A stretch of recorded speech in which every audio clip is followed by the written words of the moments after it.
Hi, my name is Ken McNeal. I'm on staff here at Christian Life Center. I'm on the leadership team, and what I try to do is provide guidance and support on the business side.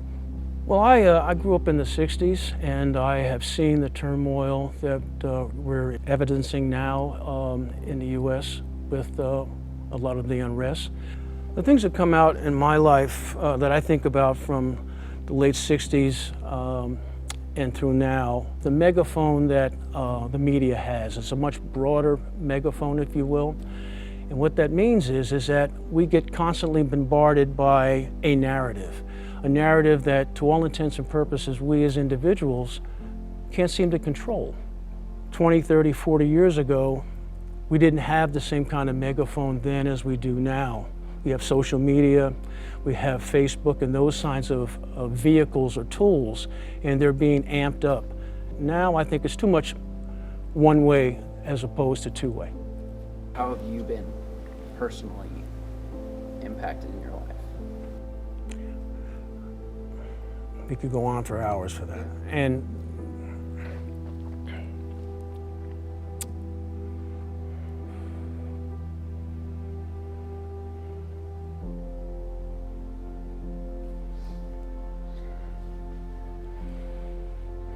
racism in this country has been going on a lot longer than I've been on this planet.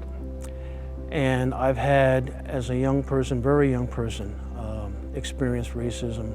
And I've seen it in a number of ways, up close and personal. I've seen it in my business life. I've seen my parents have to deal with it. And I see it today. You can only take me for who I am. I like to come to work. I like to be able to see my children succeed in life, which I've seen them do. They've gone to school. I'm looking for safety just like anyone else. Unfortunately, I can't see myself through other people's eyes because, as I mentioned earlier, because we're bombarded with all of these images, and the dialogue that's associated with that, I think, comes from preconceived notions about each other. So it is important that communication is the key. If we get to an opportunity to be able to actually do that and just not rely on what we were told or what we've heard, but be more personable in our relationship, have the honesty to be able to represent what we're about to each other without fear or threat. I believe a one-on-one type of communication and dialogue can be very, very strong, and I've seen that work in my own life. Whether I'm in man church or small groups with my Tuesday morning men's Bible study, or in support through things like Love Dayton. And Love Dayton has been very important to me because of the partnership churches and in the community. I get the opportunity to interact with the same individuals that you may be seeing on your television screens that are impacted by a lot of the violence and some of the upheaval that you see going on. We're in a situation now where I believe in my heart that the devil is taking advantage of not only the pandemic, but also the turmoil in the U.S., and he's using that against us to divide us and to be deceitful. So we need to lend an ear to the fact that we're being divided, and if we can, in some way, be able to reach those individuals so that they can hear that this sort of divisiveness is going on, I think we'll be in a much better place. My name is Alayna Jones. I just graduated from Troy High School and I will be attending the Ohio State University. I'm going to be majoring in health and rehabilitation sciences. I was awarded a moral scholarship, so that's basically full tuition, and I'm hoping to become a physician assistant whenever I'm graduated from there. I've been coming to CLC for 9 years, and this has just become my church home. I haven't really, racism in my life has just kind of become part of my life. I've kind of just gotten used to it because it's happened so often, so frequently, that at this point, it's just another part of the day. And so whenever I saw George Floyd's murder, it kind of just made me analyze what's happened to me, what's happened to my family, and just kind of made me recount everything that happened.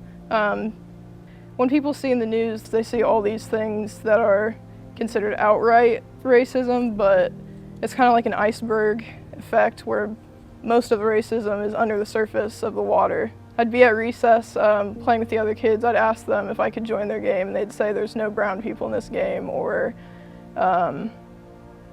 getting called the N-word. And then I stand up for myself, and they either tell me it's just a word, or that I'm half black, so I shouldn't care. Just things like that have just become so normal to me, whether that be people telling me they wouldn't date me because I'm black. I remember sometimes people would tell me, they would thank me for not acting black. You can't act a color. You can't, if you're looking at somebody acting or talking or being a color, you're not seeing them as a person. I'm often told, like, oh, you're smart for a black person, you're pretty for a black person, you're whatever for a black person. What's the standard? You're saying for a black person.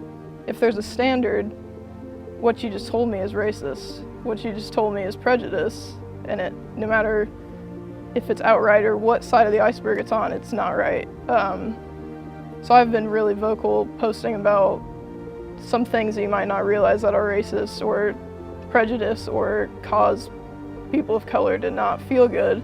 I realize, like, I need to share my story. I feel like a lot of other people need to share their stories, because, like, if you see somebody you know talk about their experiences, it just makes it more, like, to home for you. So that's why I decided to post about it. I posted a picture of basically myself talking about my experiences with racism, how I feel like people aren't taking this as serious because it doesn't directly affect them. After I posted the picture, I was contacted and asked to speak at a church with the mayor of my town and the police chief and some of the other officers and basically anybody official in my city. And afterwards, like, a lot of people came up and told me that they had no idea that this was going on. It's hard to know because I don't really talk about it. I think a lot of people of color don't really talk about it. I remember I saw somebody said, they're on Twitter and they said, can Twitter be funny again? I mean, it was like a week that we had been talking about all this, and people were tired after a week of hearing about racism. Like, imagine living it your whole life, because I have. I know it's hard to understand when you haven't been subject to racism, but when you can help and you just don't, or you get annoyed of seeing it, it really hurts. I just wish that this wasn't just a temporary thing where people posted black screens and then didn't change. I wish people would post those things, yeah, but actually look at their lives and see what they might have been contributing to people feeling the way that they have. I started a club at my school called Culture Club, and we looked at different people's cultures around the world.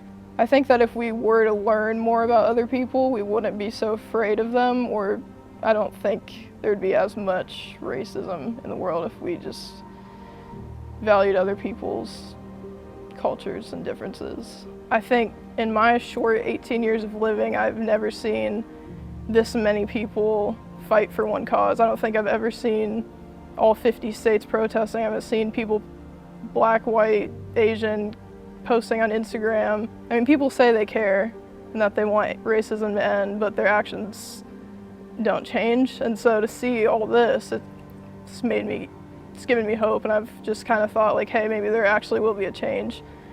You know, God is the perfect depiction of love, and as Christians, we're supposed to be that depiction of love. And I feel like through this time, and basically through my whole life when it comes to race, I feel like Christians have been the most quiet.